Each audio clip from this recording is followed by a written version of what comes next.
¿Qué selecciones están sobrevaloradas? En este video vamos a evaluar algunas selecciones latinoamericanas tanto de la CONMEBOL como de la CONCACAF. He realizado una revisión de manera objetiva con resultados y números a la mano. Vamos a revisar por qué algunas selecciones se les puede considerar como sobrevaloradas.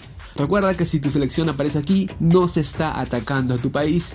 Esto es un análisis futbolístico. Puedes darle dislike, pero me interesa más saber tu opinión. Ya sabes, si no estás de acuerdo, tienes los comentarios abajo para refutar y discutir con otros usuarios.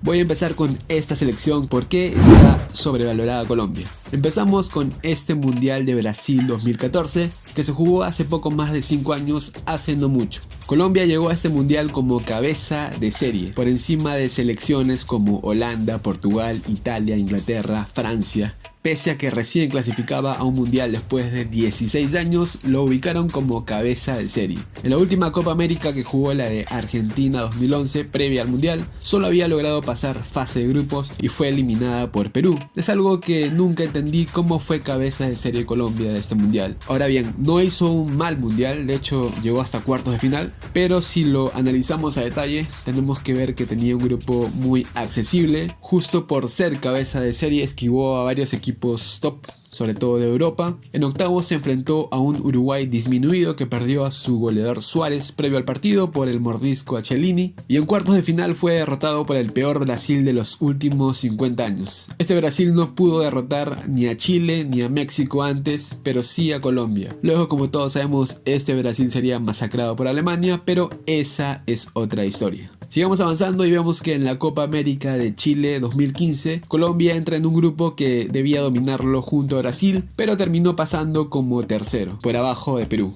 Nuevamente sería eliminada en cuartos de final y esta vez por Argentina. Copa América 2016, aquí tuvo un mejor desempeño. Sin embargo, si analizamos a detalle, en cuartos de final se midió con un Perú con medio equipo nuevo. Perú venía mal en las clasificatorias y su punto de quiebre fue esta Copa América, donde llegó con medio equipo alternativo. Pese a eso, Colombia solo pudo eliminar a Perú por penales. Luego Colombia sería eliminada por Chile en semifinales. Si bien este partido acabó 2-0, quien vio este partido sabe que Chile estaba paseándose con Colombia. En poco tiempo ya iban 2-0, pero el partido fue interrumpido por truenos y luego, al retornar con los equipos ya más fríos, simplemente se selló el partido allí. Colombia quedaría tercera en esta copa, pero a nivel general no dejó un gran sabor de boca. Para las clasificatorias de Rusia 2018, Colombia quedó en cuarto lugar. En su penúltimo partido perdió con Paraguay de local y complicó toda su clasificación. Con algunos resultados pudo incluso haber quedado fuera, pero todos sabemos cómo terminó el partido definitorio con Perú en Lima. En el Mundial de Rusia nuevamente le tocó un grupo bastante accesible, a mi opinión, esquivando nuevamente potencias de Europa. Su cabeza de serie en este caso fue Polonia, que al final terminó quedando último en su grupo. Colombia empezó este mundial perdiendo contra Japón, pero luego se estableció bien y terminó primero con 6 puntos. En octavos de final fue eliminado por Inglaterra, partido en el que Colombia salió a defenderse. Inglaterra luego se enfrentaría a Suecia y sería eliminado por Croacia. Y el último torneo que disputó Colombia fue la Copa América del 2019, que se jugó en junio del año pasado. Aquí Colombia hizo puntaje perfecto en grupos, para luego terminar siendo eliminado por Chile. Si bien Chile eliminó a Colombia por penales, todos los que vimos el partido podemos decir de forma objetiva que Chile fue totalmente superior y la victoria fue más que merecida. Revisando el plantel, los dos jugadores más mediáticos de la selección Colombia, James Rodríguez y Falcao, están totalmente devaluados en la actualidad en un mercado que tiende incluso a inflar precios. Falcao, de llegar a valer 55 millones en 2015, hoy su carta pase está valuada en solo 8 millones y juega en Turquía. James Rodríguez, de ser uno de los fichajes más caros de la historia del fútbol el 2013 con 80 millones de dólares, hoy a sus 28 años en plenitud futbolística vale la mitad, 40 millones, y ni siquiera es titular indiscutible en los clubes que juega. Colombia en su plantilla tampoco tiene a grandes jugadores en clubes tops de Europa. En la Premier League no tiene a ninguno. En Italia tiene a Cuadrado en la Juventus, el más estable. En España tiene a James, que volvió a Madrid, pero es muy intermitente, no es titular. Y en Alemania tampoco tiene jugadores claves. La mayoría de sus jugadores de selección juegan en clubes menores de Europa o ligas como las de México o Brasil. Ya para terminar, hay que recalcar que Colombia es una selección buena. Para mí, ya dije, es mi favorita incluso a ser campeón de la Copa América 2020, porque su localidad para mí es fuerte. Pero mientras no gane nada a nivel selección, como sí lo hizo Chile, es comprensible que muchos la consideren como una selección sobrevalorada, porque siempre parte con cierto favoritismo, se espera mucho más de ellos, pero siempre también se cae muy rápido. Selección número 2, México. Aquí para mí hay que separar dos cosas: liga doméstica y selección. Para mí la liga mexicana es muy potente, está en el top 3 de América. Yo incluso la sitúo por delante de Argentina. Quizá no tenga un River o un Boca, pero a nivel general como liga sus clubes tienen mayor respaldo económico. Ahora bien, no nos desviemos, que aquí no hablamos de ligas sino de selecciones, y ese sí es otro cantar. Empezamos con la Copa Oro, que no lo digo yo, lo dicen los mismos mexicanos. No es parámetro para evaluar a una selección, hay mucho relleno, siempre campeonan los mismos, y ya incluso se vio hace poco en la Copa América Centenario del 2016, cuando se fusionaron la Copa América con la Copa Oro. Llegó México como campeón de la Copa Oro 2015 y Chile como campeón de la Copa América 2015 también. Se enfrentaron ambos equipos en cuartos de final con todos sus titulares y todos sabemos la masacre que ocurrió. De hecho, en esta Copa América Centenario al final se repitió la final de la Copa América 2015, jugada en Sudamérica, de la edición anterior, entre Chile y Argentina. Solo el local Estados Unidos pudo sacar un poco la cara por la CONCACAF y arrancar un cuarto puesto. Ahora bien, yo sé que hay mucho hate en contra de México por parte de sudamericanos y no hay que negarlo también en viceversa. Para mí el gran problema de México es su prensa deportiva, se ve mucho en su contenido que tienden a sobrevalorar a su selección. La selección de México es, como todos sabemos, nutrida en general por jugadores de su propia liga, que en sí es potente a nivel de América, pero no llegan a tener tampoco jugadores en clubes tops de Europa. Héctor Herrera para mí es quizá el único jugador que se sitúa en un club top de Europa, que es el Atlético de Madrid. Después no ubico a otro. Irving Lozano juega en el Napoli. Para mí el Napoli no es equipo top de Europa e incluso no llega a ser titular en su club. Y bueno, después tenemos los mismos jugadores de clubes de mediano nivel de Europa y el resto, que son la mayoría, como siempre, vienen de su liga local. En resumen, para mí la prensa mexicana vende mucho a México como el gigante de la CONCACAF, un apelativo que tiene poco sustento teniendo en cuenta la baja competitividad de su confederación. No es una mala selección para nada, por algo siempre pasa de fase en grupos en mundiales, pero tampoco es una selección top, por algo también tampoco nunca supera los octavos de final.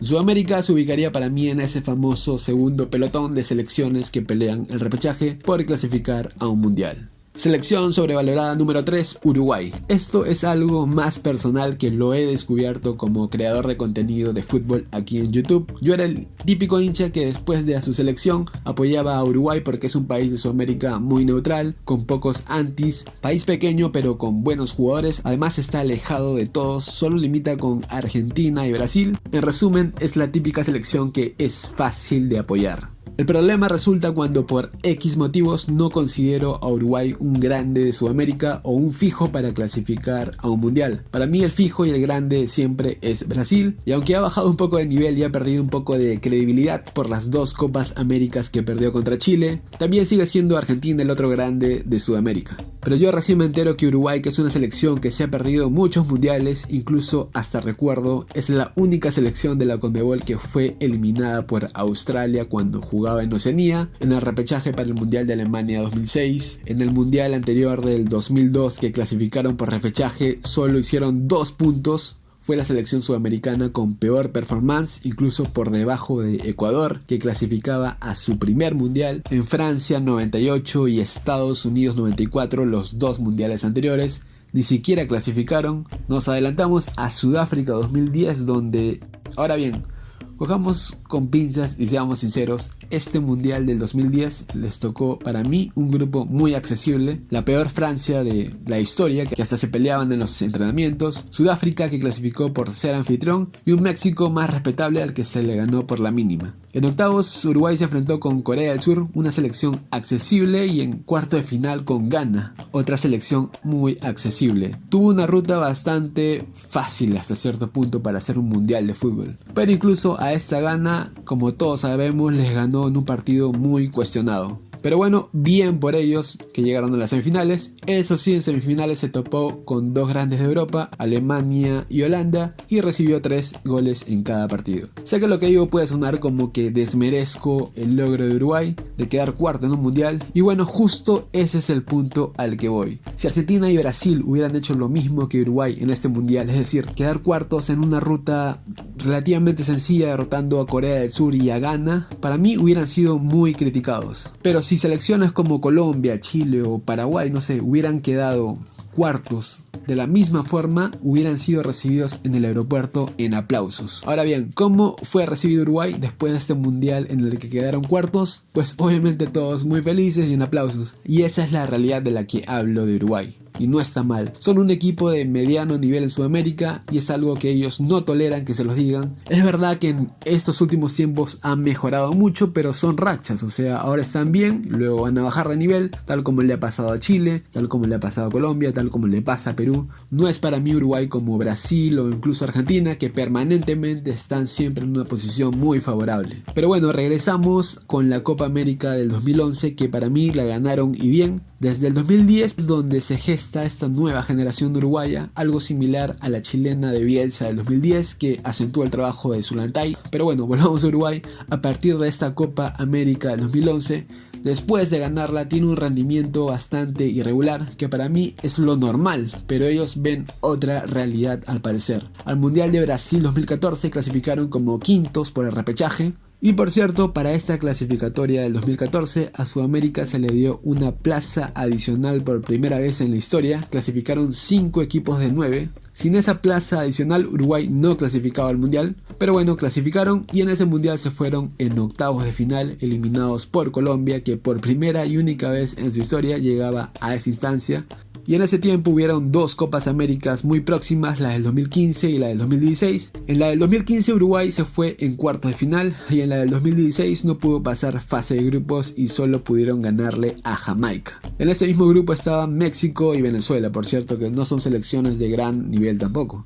Para el Mundial de Rusia, si bien clasificó segundo, estuvo en ese segundo pelotón de selecciones de Sudamérica, quedando solo a 3 puntos de Argentina en la tabla final y muy distante del real favorito Brasil a 10 puntos. En Rusia para mí sí tuvo un mundial destacable, si bien nuevamente como en el 2010 les tocó el grupo del anfitrión y obviamente este grupo siempre es accesible. En octavos eliminó a Portugal, para mí un excelente resultado. Lamentablemente en cuartos pues no pudieron hacer mucho con Francia y aquí sí fueron totalmente superados. Copa América 2019, último torneo de Uruguay, pasa a cuartos y todos decían que le iba a ganar a Perú, que ya estaban en la final con Brasil. Resultado, eliminado Uruguay por Perú, llámenlo suerte, llámenlo VAR, pero ¿qué quieres que te diga? Fueron eliminados nuevamente en cuartos. ¿Cómo veo a Uruguay yo? Para mí es una selección que ha tenido una buena generación de la mano de Tavares, que se acentuó el 2010, pero que una década después, hoy 2020, ya empieza a caducar, tanto a nivel técnico sobre todo, como también en jugadores, por un tema de edad. Me jode mucho cuando me dicen que Uruguay tiene recambio y va a seguir clasificando en mundiales, pero mira, Mundial Sub-20 del 2017, Venezuela subcampeón mundial. ¿A quién eliminó antes de llegar allí? A Uruguay. Mundial Sub-20 del 2019. Hace unos meses nada más Ecuador quedó tercer lugar. ¿A quién eliminó antes? A Uruguay. Yo no veo a venezolanos y ecuatorianos haciendo tanto drama porque no se les considera fijos en un mundial. Y esto no es mi opinión, solo estoy poniendo información real. Es cierto que Uruguay tiene recambio, pero también hay otras selecciones de Sudamérica que también tienen ese recambio. Uruguay es una buena selección, pero están al mismo nivel que para mí el segundo pelotón de selecciones sudamericanas. Igual pido disculpas por no considerarlos favoritos para clasificar a los próximos mundiales del 2022 o 2026. Para mí son buenos. Pueden clasificar, pero no son Brasil. Tienen las mismas opciones que otras selecciones que están creciendo, como Ecuador, Venezuela, Perú y bueno, los que se están estableciendo como Colombia, Chile. Paraguay también se ha caído un poco, pero puede mejorar. En ese grupo de selecciones para mí está Uruguay. No lo ubico al lado de Brasil y Argentina, puede que clasifiquen a ambos mundiales tranquilamente, pero también puede que no lo hagan, tal como se han perdido muchos otros mundiales, a diferencia de Brasil y Argentina, que sí son permanentemente clasificados. Así que disculpen nuevamente por ubicarlos en ese segundo grupo de selecciones junto a Colombia, Chile, Paraguay, Ecuador, Perú, pero para mí están junto a ese grupo de selecciones y no es odio, se trata solo de ver los resultados. Y bueno, hasta aquí llega este video. Recuerda, esto es fútbol. Si ubico a estas 3 selecciones aquí es porque son buenas selecciones, pero quizás no tanto como muchos creen. El próximo video será a la inversa, selecciones infravaloradas de Sudamérica hoy 2020. Esas selecciones que nunca parten como favoritas, pero terminan siempre sorprendiendo. Si el video te gustó, pues dale like. Si no, pues dale dislike y comenta por qué no estás de acuerdo. Llego hasta aquí, me despido. Adiós.